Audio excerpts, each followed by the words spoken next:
Good morning, folks. Welcome back to the farm. Glorious Sunday morning here, although I don't think it's going to stay.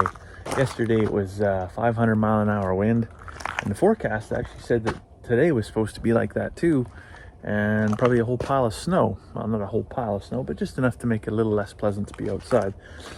So what we're going to try to do is get the horse and the donkey moved out down to one of our lower sheep pastures, because right now they're in what is our lambing pen. So we're going to be lambing here in about a month.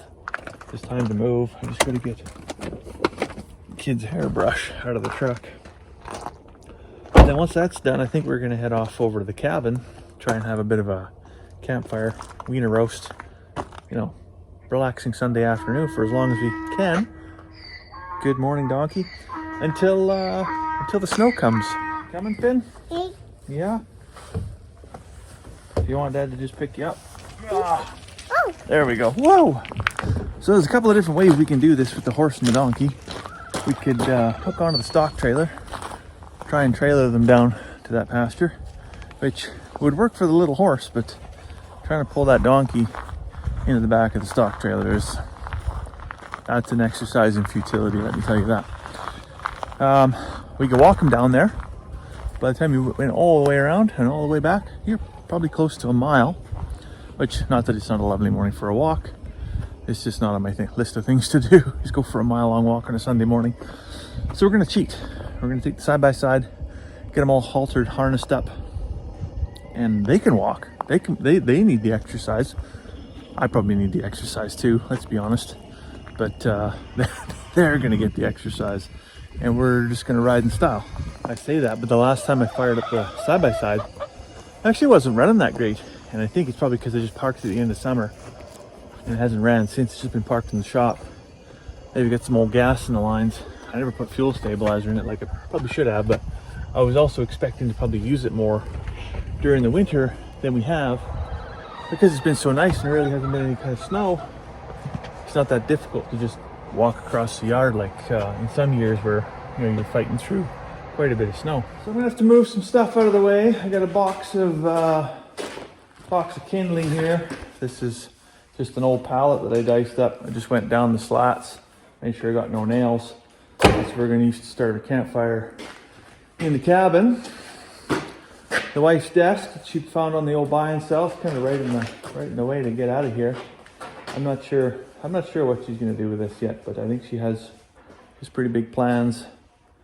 And then spare tire off the dump trailer. I had to change that the other day. So the brother-in-law actually bought the dump trailer. I've never used it actually. The brother-in-law borrowed it because they're renovating a rental property. Came back, flat tire. Well, I didn't need it, wasn't using it. Just left it sit there with a flat tire. When I need it, I'm gonna fix the tire. Well, anyways, he phoned over the other day. Hey, can I borrow your dump trailer again? So I had to do the old switcheroo, bring this tire in, get her fixed up. And I just haven't put it back on the trailer here yet because he's got the trailer. So I'll do that when it comes back. I'll have to move that too. You driving your tractor, Finn? Not going anywhere, eh? With a dead battery. Get used to it. That's the way things are around here. Now, speaking of dead batteries, I could not get the side-by-side to fire at all. And I cranked it over until, well, as you can see, I got the battery charger on it. It's not completely dead, but it started to slow down a little bit. So Carmen and Charlotte are already starting to walk the horses down the road. So maybe they are going to go for a Sunday morning walk. But I pulled the plug. It was a little bit dirty. Cleaned it up. Let's see if we can pop it back in here and get this thing to fire.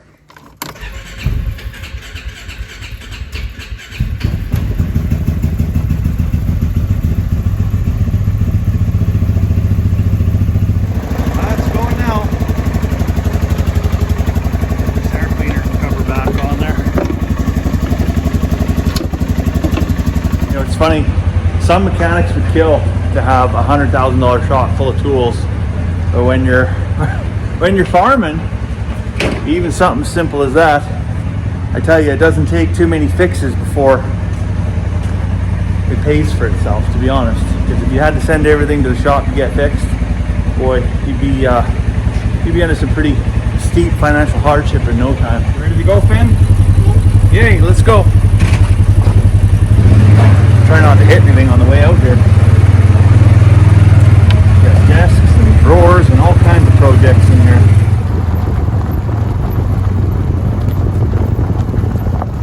Want a ride? Huh? Want a ride? Push over, Charlotte.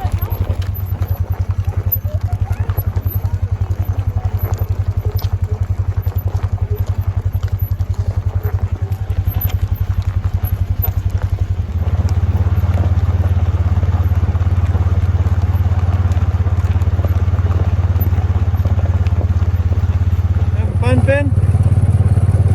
Yeah.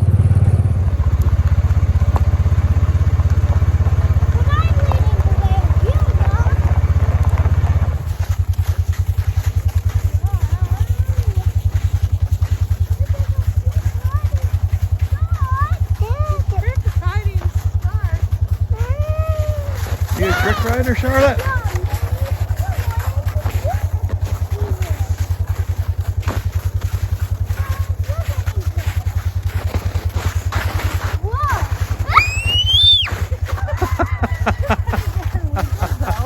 What a trick that was, hey?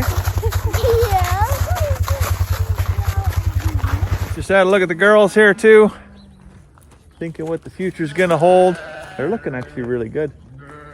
Carmen was talking about maybe we want to stop free feeding hay and start for feeding again, just to try and preserve a little bit. But now's really the time when, if you're gonna free feed, you probably want to do it. They got a month left until they lamb, so that's when they have the highest feed demand, and we don't want to get any kind of twin lamb disease, or just any kind of negative effect that could come from nutrition restriction, right? So we're just going to throw all the horsepower we got at them in the last month here.